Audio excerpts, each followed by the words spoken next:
இயேசுவின் நாமத்தினால் வாழ்த்துகிறேன். உங்கள் சந்ததியாக வந்த சாபங்களை கர்த்தர் முறித்து போட உண்மை உள்ளவர். உங்களுடைய வியாதியின் படுக்கையை மாற்ற உண்மை உள்ளவர். உங்களுடைய தேவைகளை சந்திக்க உண்மை உள்ளவர். 10 மாதங்களாக தகப்பனை போல சுமந்தார், தாயை போல அரவணைத்தார். எத்தனையோ நாட்கள் ஆண்டவரே என்னால முடியல, நான் சோர்ந்து போயிருக்கிறேன் என்று சொல்லும் பொழுது, மகனை சோர்ந்து போகாதே என்று சொல்லி அவர் தமது கரத்தை நீட்டி உங்களை நடத்தினாரே, அந்த தெய்வத்தை, அந்த கர்த்தருக்கு நாம் நன்றி செலுத்திக் கொண்டே இருப்போம் இந்த மாதம் முழுவதும். Hallelujah. Good morning once again to everyone. நாம் இப்பொழுதும் கூட இந்த மாதத்திற்கு ஆவியானவர் என்னுடைய இருதயத்திலே ஒரு வார்த்தையை பேசியிருந்தார். நான் விசுவாசிக்கிறேன் அந்த வார்த்தையை நமக்கென்று கர்த்தர் கொடுத்திருக்கிறார் என்று சொல்லி. Hallelujah. Let's turn our Bible to Genesis chapter 12 verse 2. ஆதியாகமம் 12ஆம் அதிகாரம் 2ஆம் வசனத்தை எடுத்துக்கொள்வோம். ராதுலாபா சிகானா ஹுடோஷ் மேரா டூ செகேலே ரெமேனே டூ ஷியாடா எல் புரூடு சிப்ரஹாந்தோஷ். சேர்ந்து படிக்கலாமா? நான் உன்னை பெரிய ஜாதியாக்கி உன்னை ஆசீர்வதித்து உன்னை பெருமைப்படுத்துவேன், நீ ஆசீர்வாதமாயிருப்பாய். மறுபடியும் படிக்கலாமா? நான் உன்னை பெரிய ஜாதியாக்கி உன்னை ஆசீர்வதித்து உன் பெயரை பெருமைப்படுத்துவேன், நீ ஆசீர்வாதமாயிருப்பாய். ஹல்லேலூயா, ஹல்லேலூயா. இந்த மாதத்திற்கு ஆவியானவர் என்னுடைய இருதயத்திலே, it's a month of blessing. ஹல்லேலூயா. இது ஒரு ஆசீர்வாதத்தினுடைய மாதமா இருக்க போகிறது. ஹல்லேலூயா, ஹல்லேலூயா. Thank you Jesus. இந்த வசனத்தை நீங்கள் குறித்துக் கொள்ளுங்கள். இந்த மாதம் முழுவதும் கர்த்தர் நடத்த உண்மையுள்ளவராய் இருக்கிறார். கர்த்தர் உங்களுடைய எல்லா தேவைகளையும் சந்திப்பதற்கு உண்மையுள்ளவராய் இருக்கிறார். ஹல்லேலூயா, ஹல்லேலூயா. அதே போல நாம் வேதத்திலே இந்த வசனத்தை குறித்து இன்றைக்கு தியானிக்க போகிறோம். வேதத்திலே நீதிமொழிகள் 10ஆவது அதிகாரம் 22ஆம் வசனம் சொல்லியிருக்கிறது, கர்த்தருடைய ஆசீர்வாதமே ஐஸ்வர்யத்தை தரும், அதனோடே வேதனையை கூட்டார். கர்த்தருடைய ஆசீர்வாதமே ஐஸ்வர்யத்தை தரும், அதனோட வேதனையை கூட்டார். தேவ ஜனமே, நம்முடைய வாழ்க்கையில பலவிதமான காரியங்கள், பலவிதமான சூழ்நிலைகள் நமக்கு எதிராய் வந்து கொண்டிருக்கலாம். ஆனாலும் ஒரு பக்கத்திலே கர்த்தருடைய கரம் உங்களை பாதுகாத்து கொண்டு வருகிறது. விசுவாசிக்கிறீங்களா? நீங்க உங்கள் தேவைகளை சந்திப்பதற்கு கர்த்தர் உண்மையுள்ளவராய் இருக்கிறார் என்பதை விசுவாசிக்கிறீங்களா? நான் விசுவாசிக்கிறேன். என்னுடைய வாழ்க்கையில எனக்கு என்னதான் ஞானம், என்னதான் அறிவு இருந்தாலும், என்னதான் எனக்கு தாளந்து இருந்தாலும், கர்த்தர் இல்லாவிட்டால் நான் ஒன்றுமே இல்லை என்பதை நான் உணர்கிறேன். நீங்கள் உணர்றீங்களா? நான் உணர்றேன். என்னுடைய வாழ்க்கையில என் தேவன் தான் எல்லாமே. எனக்கு கர்த்தருடைய ஆசீர்வாதம் தான் ஐஸ்வர்யத்தை கொடுக்கும். உங்களுடைய தாளந்தினாலேயோ, உங்களுடைய கிருபை, உங்களுடைய திறமையினாலேயோ நீங்க இந்த இடத்துல இல்லை. நீங்க ஜீவனோடு இருப்பது கர்த்தருடைய கிருபை. இந்த ஆதியாகமம் 12ஆம் அதிகாரத்திலே 2ஆம் வசனத்திலே நாம் பார்க்கிறோம், கர்த்தர் ஆபிரகாமுக்கு சொல்லுகிறார், ஆபிரகாமே, நான் உன்னை பெரிய ஜாதியாக்கி உன்னை ஆசீர்வதித்து உன் பெயரை பெருமைப்படுத்துவேன் என்று சொல்லி. தேவ ஜனமே, ஆபிரகாம் அவன் சால்தியன்ஸ், கல்தேயர் என்றப்படுகிறதான ஊரிலே அவன் வாழ்ந்து கொண்டிருக்கிறான். ஆபிரகாம் கர்த்தரை அறியாத ஒரு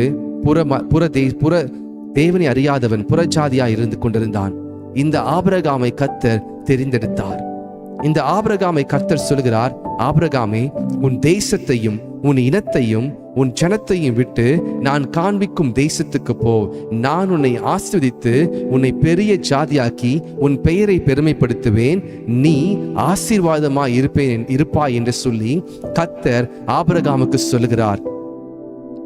ஆதியாகமம் 12ஆம் அதிகாரத்திலே நீங்கள் படித்து பார்க்கலாம்.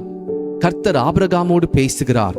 ஆபிரகாம் தன் தகப்பனிடத்தில் சொல்கிறார், என்னிடத்திலே ஒரு தேவன் பேசினார், என்னிடத்திலே ஒரு தெய்வம் பேசினது. அந்த தெய்வம் சொன்னது, உன் தேசத்தையும் உன் இனத்தையும் உன் ஜனத்தையும் விட்டு நான் காண்பிக்கும் தேசத்துக்கு போ என்று அவர் சொன்னார் என்று சொல்லி.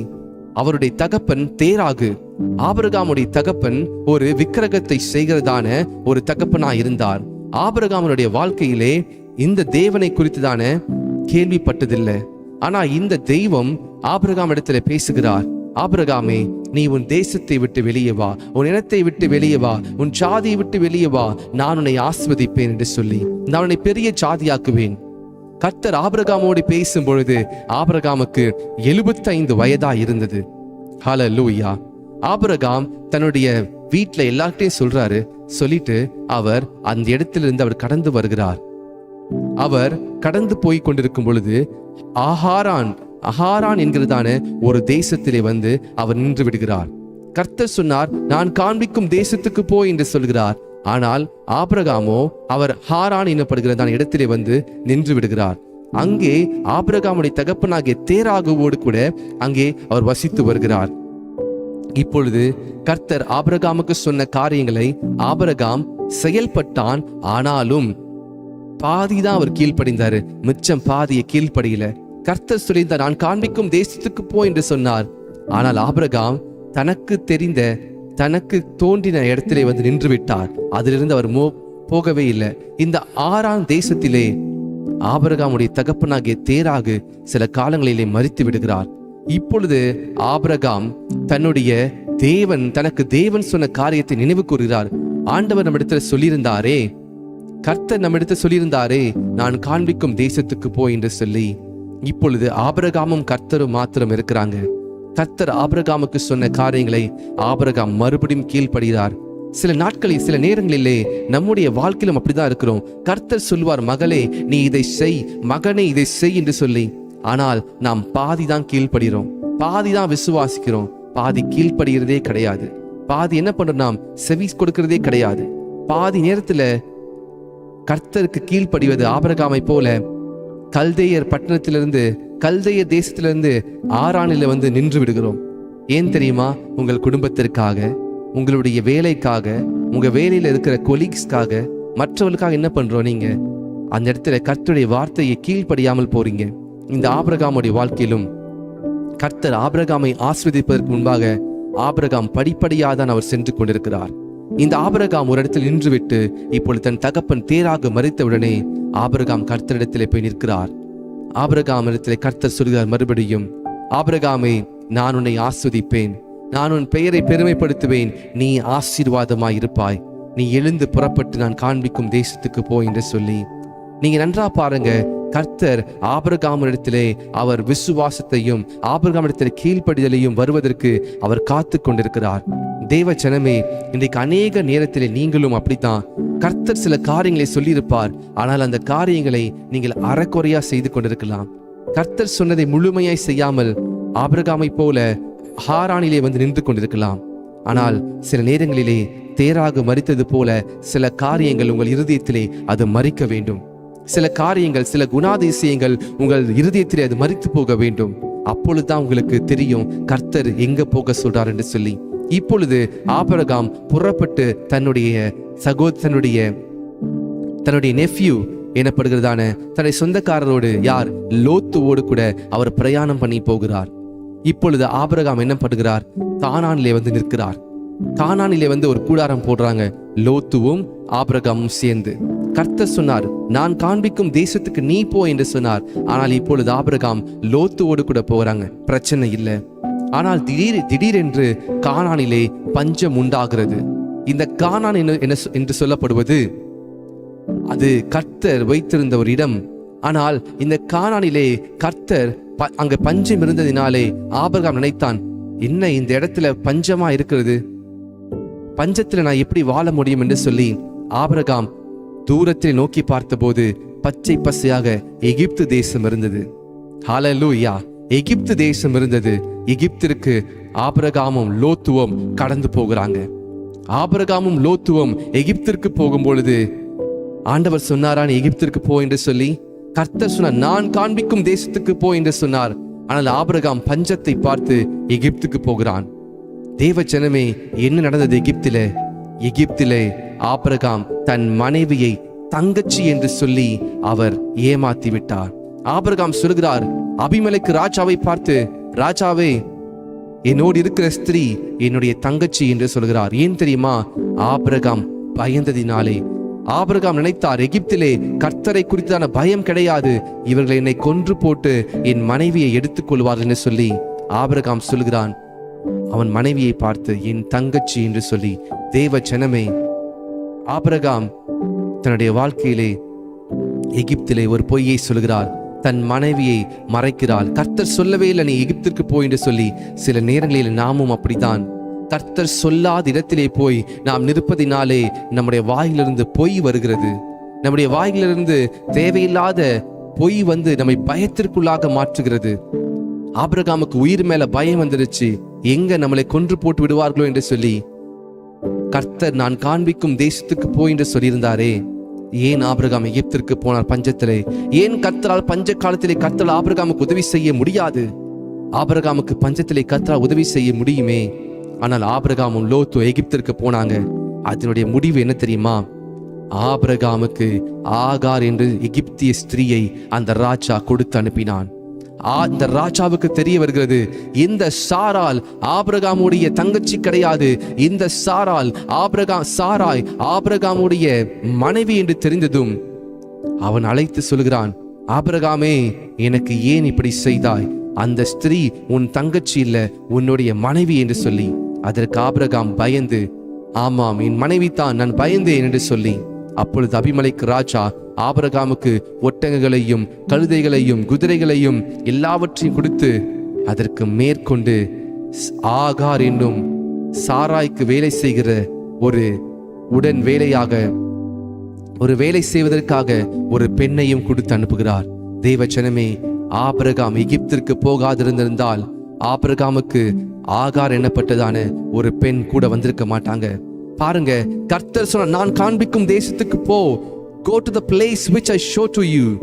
ஆனால் ஆபிரகாம் முதலாவது ஆரானில நிற்கிறார், இரண்டாவது எகிப்தில போய் நிற்கிறார்.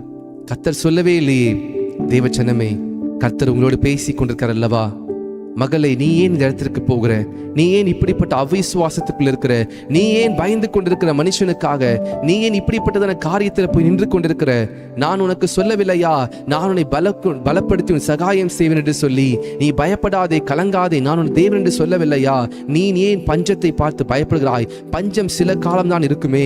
நான் வானத்தின் பலக்கணிகளை திறந்து உனக்கு மன்னாவை கொடுக்க மாட்டேனோ? நான் கற்பாறையை பிளந்து ஜீவ தண்ணீரை கொடுக்க மாட்டேனோ? நான் உனக்கு கீழ்காற்று அனுப்பி காடைகளை அனுப்ப மாட்டேனோ? நான் உனக்கு வனாந்தரத்திலே மேகஸ்தமும் அக்கினிஸ்தமும் இருக்க மாட்டேனோ? நீ ஏன் வனாந்தரத்திலே பஞ்சத்தை கண்டு, நீ ஏன் அந்த தேசத்திலே பஞ்சத்தை பார்த்து பாவமாக்கிய எகிப்திற்குள்ளே போகிறாய்? நான் உன்னை எகிப்திற்குள்ளே போவதற்கு நான் சொல்லவே இல்லையே. நீ ஏன் சுயமாய் அதை செய்து கொண்டிருக்கிறாய்? என்ற வார்த்தை உங்களோடு பேசிக் கொண்டிருக்கிறார். ஹல்லேலூயா. சில நேரங்களிலே நம்முடைய வாழ்க்கையில நாம் எடுக்கிற முடிவு, அது எகிப்திற்குள்ளே போய் வரும்பொழுது சில பாவங்களை சுமந்து கொண்டு வருகிறோம்.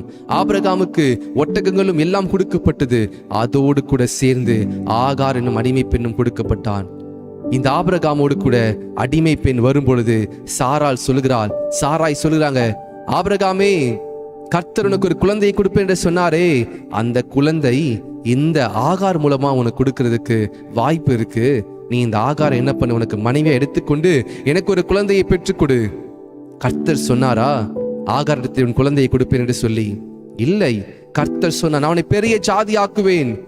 ஆகார் இல்லாத போதே, சாரால் இருக்கும் பொழுதே கர்த்தர் சொன்னார், அவனை பெரிய ஜாதி ஆக்குவேன் என்று சொல்லி. ஆனால் சாராளுடைய விசுவாசத்தை பாருங்க. ஆபிரகாம் தன்னுடைய மனைவிக்கு கீழ்ப்படிந்து இரண்டாவது தவறை செய்கிறார், மூன்றாவது தவறை செய்கிறார். என்ன செய்கிறார் தெரியுமா? ஆகாரை தனக்கு மனைவியாய் எடுத்துக்கொள்கிறார். அதனுடைய ரிசல்ட் என்ன தெரியுமா? இஸ்மவேல் என்னும் மகன் பிறக்கிறான். கர்த்தர் கொடுக்கிறதான ஆசீர்வாதத்தை பெறுவதற்கு முன்பாக சிலர் நீங்கள் இஸ்மவேலை தேடிக்கொள்றீங்க. நீங்க இஸ்மவேலை தேடிக்கொள்றீங்க, நினைக்கிறீங்க இந்த இஸ்மவேல் எனக்கு ஆசீர்வாதமா இருப்பான். இல்லவே இல்லை. இஸ்மவேல் அவன் உங்களுக்கு தொந்தரவு கொடுப்பான். இஸ்மவேல் அவன் உங்களுடைய வாக்குத்தத்தத்தின் பிள்ளை கிடையாது. அப்படி என்று சொன்னால் கர்த்தர் கொடுக்கிற ஆசீர்வாதம் அது ஐஸ்வர்யத்தை கொடுக்கும், அதனுடைய வேதனையை கூட்டார். இஸ்மவேல் வேதனையை கொடுத்து கொண்டிருந்தான். லே மனா ஹது சகாபா ரியாடாஷ் லே ஷாத்து லே மரா ஹாதே. இந்த ஆபிரகாம் தவறு செய்கிறார். இப்பொழுது ஆபிரகாம் ஆகாரத்தை குழந்தையை பெறுவதற்கு முன்பாக லோத்துவினுடைய வேலைக்காரர்களுக்கும் ஆபிரகாமின் வேலைக்காரருக்கும் சண்டை வருகிறது. ஏன் தெரியுமா? அநேக ஆசீர்வாதங்கள் எகிப்தில் வந்ததுனால இப்ப ஒன்றா இருந்தவருக்குள்ள சண்டை. சில நேரங்களிலே பாவத்தில் இருந்து கொண்டிருக்கும் பொழுது வீட்டுல சண்டை வரும், வீட்டுல சமாதானம் இருக்காது. வீட்டுல என்ன வரும்? சண்டையும் பிரச்சனையும் அழுகையும் இருக்கும். ஏனே தெரியாது, வீட்டுல சமாதானமே இருக்காது. எகிப்திற்குள்ள போயிருக்கீங்களா? பாவத்தின் அடிமைத்தனத்துக்குள்ள போயிட்டீங்களா? கர்த்தர் சொல்லாத இடத்துல போய் கால் வைத்து விட்டீங்களா? பாவத்தை வெறுக்கிறதற்கு நாம் ஆயத்தமாக வேண்டும். எகிப்துல பாவத்துல என்னதான் உங்களுக்கு ஆசீர்வாதம் கிடைச்சாலும் பரவாயில்ல, பாவத்திற்குள்ளாக உங்களுக்கு பாதுகாப்பு நினைச்சீங்களா? ஆபிரகாம் நினைச்சாரு, நான் எகிப்திற்கு போனா நான் பாதுகாப்பா இருப்பேன். இல்ல, எகிப்திற்கு போனதினாலே ஆகார் கூட ஒட்டி கொண்டாங்க. பாவம் ஒட்டி கொண்டது. ஆகாரை நான் பாவத்திற்கு சேர்த்து இணையாக காண்பிக்கிறேன் உங்களுக்கு. ஆகார் கர்த்தருடைய தரிசனத்தை விட்டு விலகிறதற்கு ஒரு ஸ்திரியை அனுப்பப்பட்டிருக்கான் பிசாசானவனாலே. எகிப்திற்கு போனா அதனோடு சேர்ந்து அதோடைய ரிசல்ட் ஒரு வாள் பிடித்து கொண்டே வருகிறது. பாவம் வாசற்படி நின்று கொண்டிருக்கும். தேவ ஜனமே, லோத்து சொல்கிறான், நான் ஏதாவது ஒரு பக்கம் போறேன், நீங்க ஒரு பக்கம் போங்கன்னு சொல்லி. அப்பொழுது ஆபிரகாம் சொல்கிறார், சரிப்பா, நீ எந்த சைடு போறையோ அந்த சைடு நீ போ, நான் அதுக்கு ஆப்போசிட் சைடுல போகிறேன். இப்பொழுது லோத்து கண்களை ஈரெடுத்து பார்க்கிறார். சோதம் குமாரா என்கிறதான பட்டணம் செழிப்பா இருக்கிறது. ஆபிரகாம் சொல்லுகிறார், நீ சோதம் குமாரா சைடு போகிறியா? யோர்தான் பக்கத்தில் இருக்க செல்வ செழிப்பான இடத்திற்கு போகிறியா? சரி, நீ போ என்று சொல்கிறார். இப்பொழுது ஆபிரகாம் சொன்னது போல லோத்து எடுத்த முடிவிலே லோத்து தன்னுடைய ஆடு மாடுகளையும் வேலைக்காரர்களையும் கூட்டிக் கொண்டு சோதமுக்குள்ள போகிறாங்க. பாருங்க, முதலாவது ஆபிரகாம் எகிப்திற்குள்ள போனாரு. இப்பொழுது ஆபிரகாமுடைய நெஃப்யூ, சொந்தக்கார பையன், ஆபிரகாமுடைய சொந்தக்கார பையன், தம்பி பையன் இப்பொழுது சோதமுக்குள்ள போகிறாரு. ஆனால் ஆபிரகாம் அவர் அங்கிருந்தார். கர்த்தர் அவருக்கு தரிசனமாகி, ஆபிரகாமே, நான் உன்னை ஆசீர்வதிப்பேன். ஆபிரகாமே, நீ எழுந்து கிழக்கையும் மேற்கையும் வடக்கையும் தெற்கையும் பார், நான் உன்னை நீ பார்க்கிற எல்லாவற்றையும் உனக்கு கொடுப்பேன் என்று சொல்கிறார். ஆபிரகாமுக்கு ஆச்சரியமா இருக்கிறது. பாருங்க, லோத்து தன் கண்களுக்கு ஏறெடுத்து பார்க்கும் பொழுது பச்சை பசையா இருந்த சோதோமை தெரிந்தெடுத்தான். இன்னைக்கு நீங்க சோதோமை தெரிந்தெடுத்திருக்கீங்களா? ஆபிரகாம் இப்போ மிஸ்டேக் பண்ணல. ஏன்னா ஆபிரகாம் ஆல்ரெடி மிஸ்டேக் பண்ண எகிப்திற்குள்ள போனதாலதான் எகிப்துல இருந்து வரும் பொழுது பிரச்சனை. ஆகாரையும் கூட்டி கொடுத்துட்டாங்க. இப்பொழுது ஆபிரகாம் திருப்பியும் தப்பு பண்ணல, தன்னுடைய கேரக்டரை மோல்டு பண்றாரு. இன்னைக்கு உங்க கேரக்டர்ல ஒர்க் அவுட் பண்ணுங்க. ஆபிரகாம் சொல்றாரு, ஆபிரகாம் தான் பெரியவர். அங்க பார்த்தா, முறைப்படி பார்த்தா ஆபிரகாம் தான் என்ன பண்ணிருக்கணும்? லோத்து கிட்ட சொல்லிருக்கணும், லோத்து, நான் இந்த பக்கம் போறேன், நான் வலது புறம் போறேன், நீ இடது புறம் போன்னு சொல்லி. ஆனா ஆபிரகாம் சொன்னாரு, நீ எந்த பக்கம் போறியோ அதற்கு ஆப்போசிட்ல நான் போறேன்.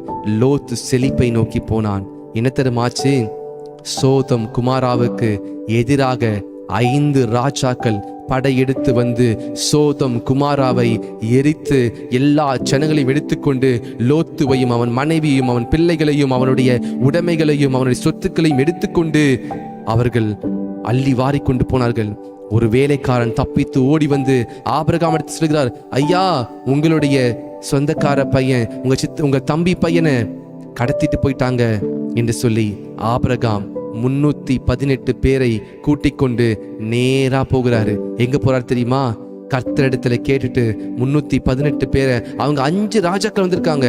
ஆனா ஆபிரகாம் அன்றைக்கு இருட்டோடு இருட்டாக போய் சோதம் குமாராவையும் அந்த ராஜாக்களையும் அழித்து சோதம் குமாரின் ராஜாவையும் லோத்துவை மீட்டு கொண்டு வரார். இப்பொழுது சோதம் குமாராவின் ராஜா கேட்கிறார், நல்லா கவனிங்க. சோதம் குமார ராஜா சொல்கிறார், ஆபிரகாமே, நீ எங்களை காப்பாத்தின உனக்கு நன்றி. நீ என்ன பண்ணு, என்னுடைய ஜனங்களை மாத்திரம் எனக்கு கொடுத்துரு. நீ பார்க்கிற, நீ எடுத்த எல்லா தங்கம் வெள்ளி வைரம் எல்லா ஆடு மாடு எல்லாவற்றையும் எடுத்துக்கோன்னு சொல்றாரு. யார் சொல்றா? சோதோமின் ராஜா சொல்கிறான். அதற்கு ஆபிரகாம் சொல்கிறார், உன்னுடைய உடைமைகளை எல்லாவற்றையும் எடுத்துக்கோ, எனக்கு எதுவுமே வேண்டாம் என்று சொல்லி ஆபிரகாம் சோதோமின் ராஜாவை பார்த்து சொல்கிறான். இப்பொழுது ஆபிரகாமுக்கு தெரிந்துவிட்டது, கர்த்தரின் ஆசீர்வாதம் தான் ஐஸ்வர்யம் தரும். என்னோடு கர்த்தர் இருக்கிறார். சோதம் குமாராவின் ராஜாவை பார்ப்பதற்கு முன்பாக ஆபிரகாம் பார்த்தது யாரு தெரியுமா? சாலேமின் ராஜாவாகிய மெல்கி சேதேக்கின் முறைமைப்படி இருக்கிற அந்த ஆசாரியன். அந்த ஆசாரியனை பார்க்கும் பொழுது அவர் அப்பத்தையும் திராட்சரசத்தையும் கொண்டு வருகிறார். ஆபிரகாம் அவருக்கு காணிக்கையை செலுத்துகிறார். வேதத்துல போய் படிச்சு பாருங்க, நேரம் இல்லாததுனாலே நான் உங்களை எடுத்து சொல்லல. ஆதியாகமத்துல படித்து பாருங்கள். சோதம் குமாராவின் ராஜாவை சந்திப்பதற்குன்பாக அவன் கர்த்தரை சந்திக்கிறான். கர்த்தருடைய ஆசாரியர், கர்த்தருக்கு அவன் பலி செலுத்துகிறார். இன்றைக்கு நீங்களும் நானும் புரிந்து கொள்ள வேண்டியது, கர்த்தர் மாத்திரம்தான் உங்களுக்கு ஆசீர்வாதத்தை கொடுக்க முடியும். இந்த உலகம் சொல்கிறது நான் உனக்கு ஆசீர்வாதத்தை கொடுப்பேன் என்று சொல்லி. சோதோமின் ராஜா சொல்றான், ஆபிரகாமே நீ எல்லாவற்றையும் எடுத்துக்கோ, தங்கம் வைரம் ஆடு மாடு எல்லாத்தையும் எடுத்துக்கோ வேலைக்கு, ஆனா என்னுடைய தேசத்தின் மக்களை மாத்திரம் கொடுத்துரு. ஆபிரகாம் சொல்றான், நீ என்னைக்கும் சொல்லிடக்கூடாது நான் தான் இந்த ஆபிரகாமை நான் செல்வ சீமானாய் மாட்டினேன் என்று சொல்லி நீ எப்பயும் சொல்லிடக்கூடாது.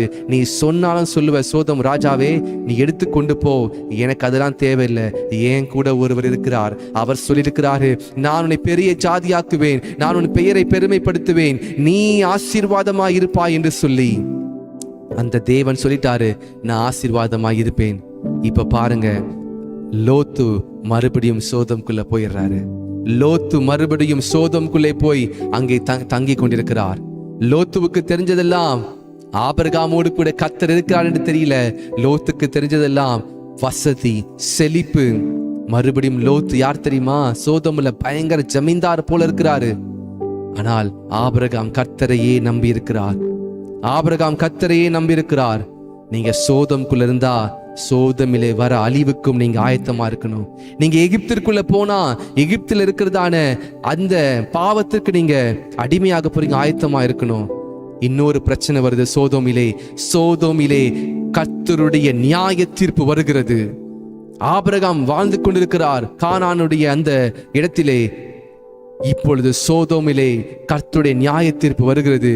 ஒரு 3 பேர் வராங்க ஆபிரகாமுக்கு. மத்தியான நேரத்திலே கர்த்தர் இறங்கி வருகிறார்.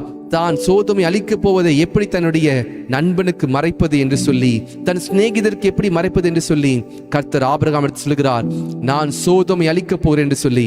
ஆபிரகாம் கெஞ்ச, அப்பா கர்த்தாவே 100 பேர் வந்து அழிக்க மாட்டீங்களே? அப்படியே குறைச்சு வந்து 5 பேர் கேட்கிறாரு. ஆனால் சோதம் குமாரா அது அழிவுக்கு அது நியமிக்கப்பட்டிருந்தது.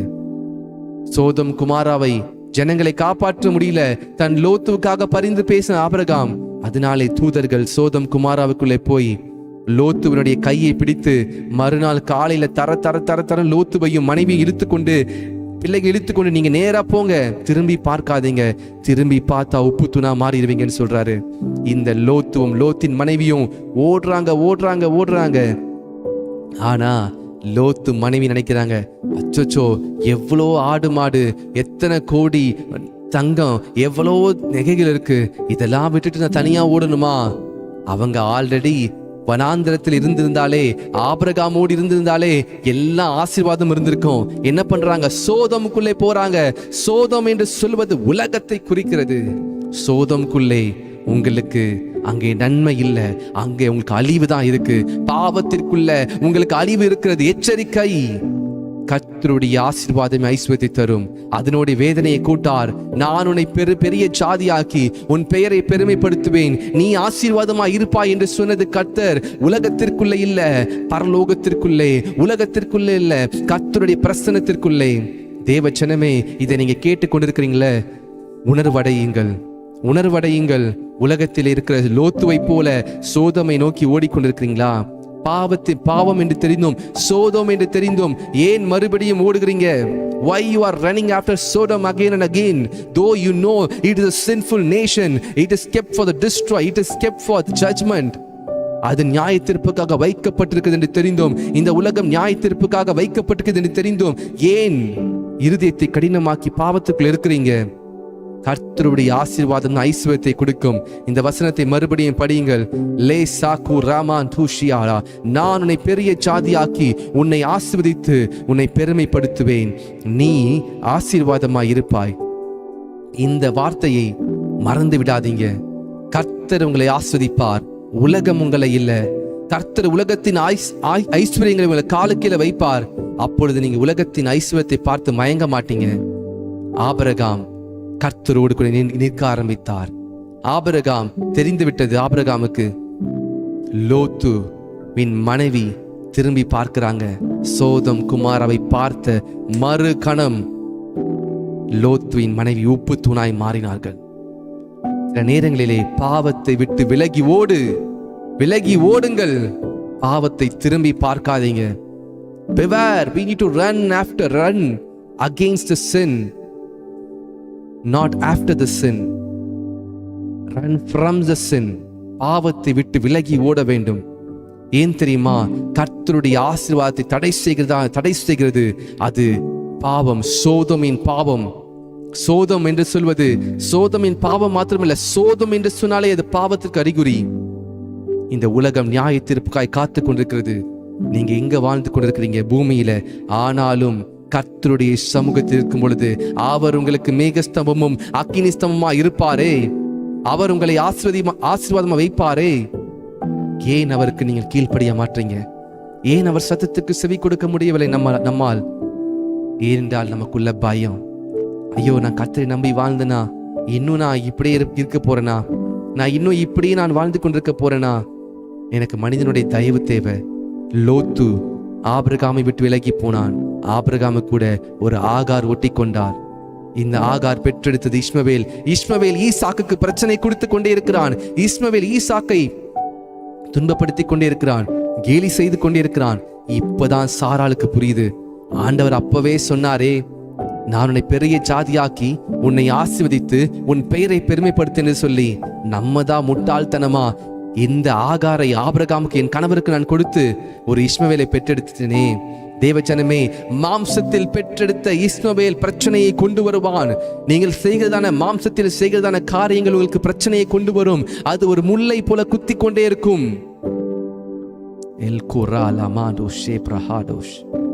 ஆபிரகாம் மனவேதனை அடைகிறார். நான் பாட்டு சும்மா இருந்தேன், எனக்கு ஒரு மகனை கொடுக்கிறேன்னு சொல்லி ஆகாரை கொடுத்து இஸ்மவேலை கொடுத்துட்ட. இப்போ இஸ்மவேலை விட்டு பிரியவே முடியல.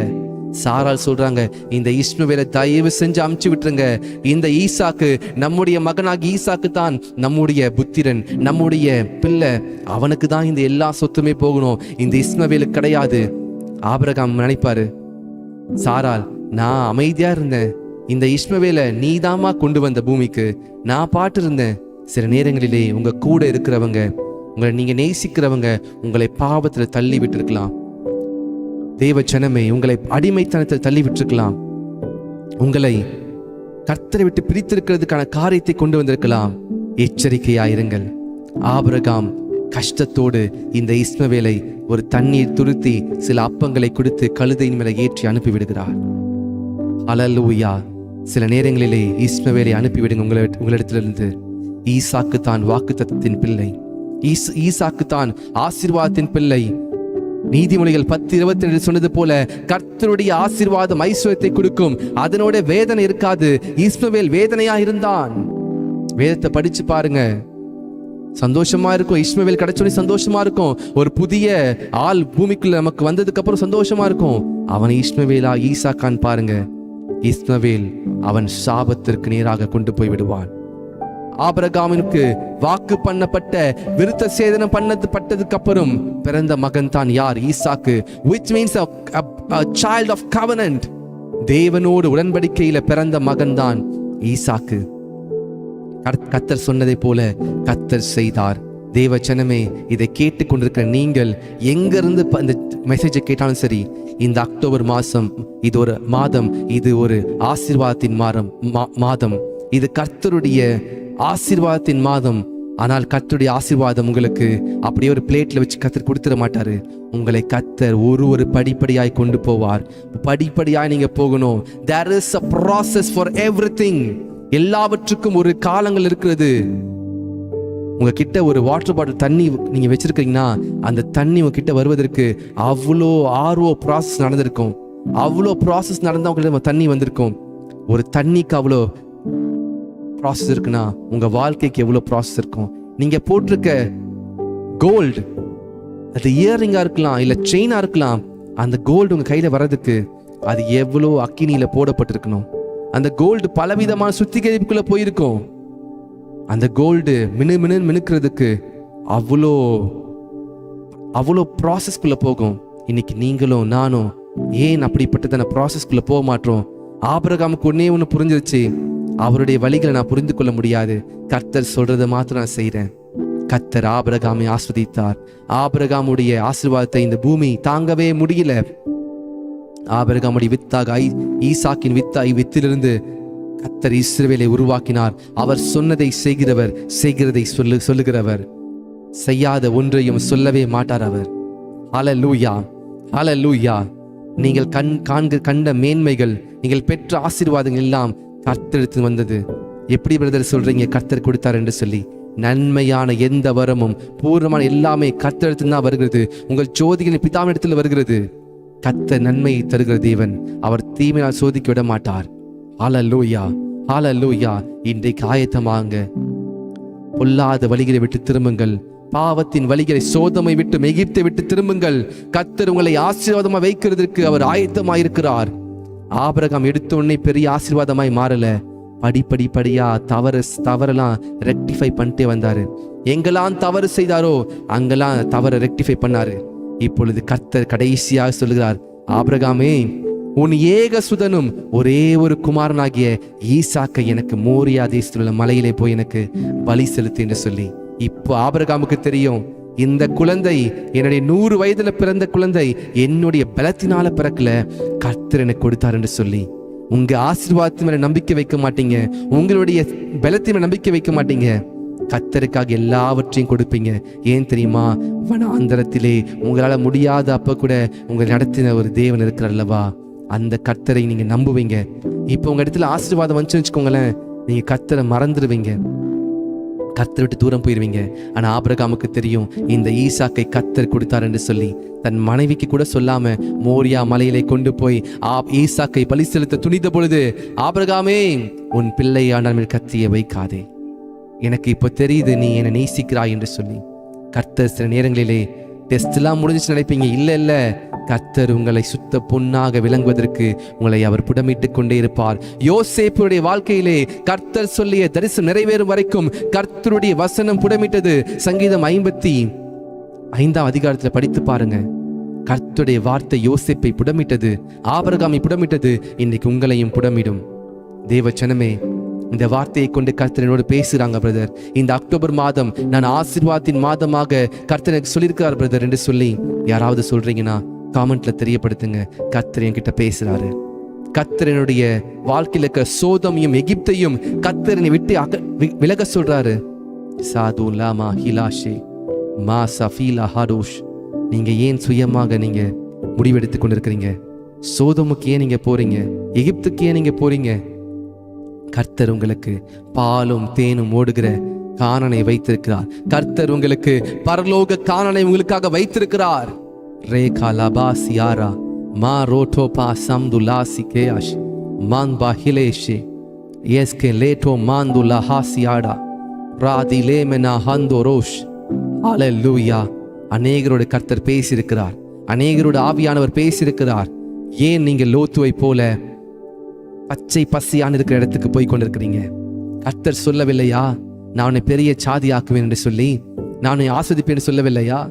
ராதா லாஹா தீபா ரஹாதியாஷ் சம்தலா கமாஷியாடா ரேபலேட்டோ ஷங்ததே மா ராலு டோஷ் ராது கேல மாச்சியாடா மே சிஃபிலா. நான் உன்னை பெரிய சாதியாக்கி உன்னை ஆசீர்வதித்து உன்னை பெருமைப்படுத்துவேன். நீ ஆசீர்வாதமாய் இருப்பாய். இதுல மாற்றமே இல்லை. There is no change. There is no change at all. It is going to happen. ஆனா நீங்க பாஸ் பண்ண ரெடியா இருக்கீங்களா? இல்ல அல்லது ஆபிரகாமை போல லோத்துவை போல கர்த்தர் விட்டு விலகி போய் கொண்டிருக்க போறீங்களா? உங்களுடைய பிரச்சனை என்ன தெரியுமா? முழுவதுமாய் கர்த்தரை நம்புவதில்லை. என்னுடைய பிரச்சனை என்ன தெரியுமா? மனுஷனுடைய பிரச்சனையே கண்டு விசுவாசிக்கிறது. ஆனால் வேதம் சொல்லியிருக்கிறது, நீங்கள் கண்டு விசுவாசிக்க இல்லாமல் காணாமல் விசுவாசிக்க வேண்டும். You need to trust the Lord without seeing anything. மாசாகு மானஹாதியாஷ்.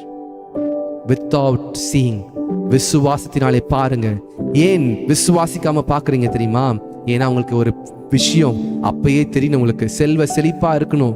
எகிப்துல நல்லா பச்சை பசையா இருக்கு, சோதம் நல்லா பச்சை பசையா இருக்குன்னு அங்கதான் ஓடிக்கொண்டிருக்கிறீங்க. அதனாலதான் பிரச்சனை, அதனாலதான் பயம், அதனாலதான் கலக்கம், அதனாலதான் உங்களை எல்லாம் அடிமைப்படுத்தி உங்களை அடிமைத்தனத்தில் வைத்துக் கொண்டிருக்கிறாங்க. தேவ ஜனமே, நான் உங்களை மிகவும் நேசிக்கிறேன். கிறிஸ்துவுக்குள்ளாக கர்த்தருடைய வார்த்தையை சொல்கிறேன். எதுவுமே வனாந்தரம் போல இருக்கா? வனாந்திரத்துல தான் கர்த்தர் அவாந்திர வெளியில அவர் தண்ணீரை வனாந்திரத்தில் ஆறுகளையும் உண்டு பண்ணுவார், நீரூற்றுகளை உண்டு பண்ணுவார். ஹல்லேலூயா. கர்த்தர் வனாந்தரத்திலே வானத்தின் பலக்கணிகளை திறந்து மன்னாவை கொடுப்பார். வனாந்தரம் ஆசீர்வாதத்தின் இடம். வனாந்தரமா இருக்கா பிரதர்? எங்க திரும்பினாலும் கஷ்டம்தான் இருக்கு. கவலைப்படாதீங்க. கஷ்டத்தின் மத்தியில கர்த்தரை நோக்கி பாருங்க. அந்த கஷ்டத்தின் நடுவுல ஒரு பெரிய வெளிச்சம் இருக்கிறது. அந்த கஷ்டத்தின் ஆபிரகாம் கஷ்டத்திற்குள்ளே போகும்போது தான் அவனுக்கு கானான் கொடுக்கப்பட்டது. ரேலே காமா ரியாலா பாசியா. கண்களை மூடி ஜெபிக்கலாமா? நீங்களே தேவனுடைய ஆலயமா இருக்கிறீங்க. உங்க ஆலயத்தை பாதுகாத்து கொள்ளுங்க. உங்க சரீரத்துல கர்த்தருடைய பிரசன்னம் இருக்குவதற்கு தேவையில்லாத காரியங்களை, எகிப்தையும் சோதமையும் அழித்து போடுங்க. சோதம் குமாரா தேவையில்லை. அது பாவத்தின் பட்டணம். உங்க இருதயம் சோதம் குமாரா போல இருக்கா? எகிப்தை போல இருக்கா? தேவச்சனமே, நான் தாழ்மையாய் கேட்கிறேன். ஒருவேளை முதல் முறையா நீங்க வந்திருந்தீங்கன்னா கூட இந்த வார்த்தையை கேட்டுக்கொண்டிருந்தா நான் உங்களை நேசிக்கிறேன். நீங்கள் ஆசீர்வாதமா இருப்பீர்கள். ஆனால் அந்த ஆசீர்வாதத்திற்கு முதலாவது வனாந்தரத்திலே உங்களை ஆயத்தம் படுத்துங்க. வனாந்தரத்தில் சுத்திகரிங்க, இருதயத்தை சுத்திகரிங்க. தேவச்சனமே, கர்த்தர் உங்களை உயர்த்த விரும்புகிறார். நீங்க ஏன் எகிப்திற்குள்ளேயும் சோதம்குள்ளேயும் போய் கஷ்டத்தை வாங்கிட்டு வரீங்க? தேவையில்லாத பிரச்சனை ஏன் தலையில சுமந்து கொண்டு வரீங்க? கண்களை மூடி ஜெபிக்கலாமா?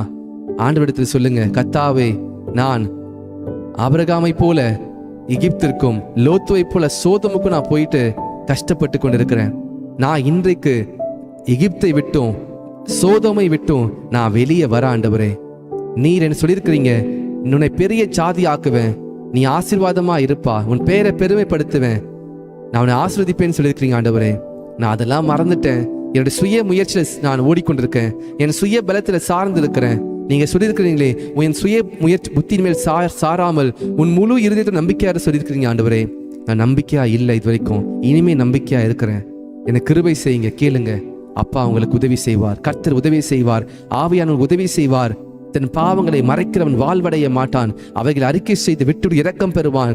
இந்த மாதம் ஒரு ஆசீர்வாதத்தின் மாதம் தான். இந்த மாதம் ஒரு செழிப்பின் மாதம் தான். ஆனால் ஆசீர்வாதம் யாருக்கு வரும் தெரியுமா?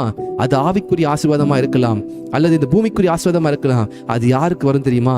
கர்த்தரை நம்புகிறவர்களுக்கு மாத்திரம்தான். கர்த்தருடைய வார்த்தைக்கு கீழ்ப்படிகளுக்கு மாத்திரம் நடக்கும். லே பிரா ஹாதூர் லேகா மாசியா. வாய்களை திறந்து ஜெபிங்க.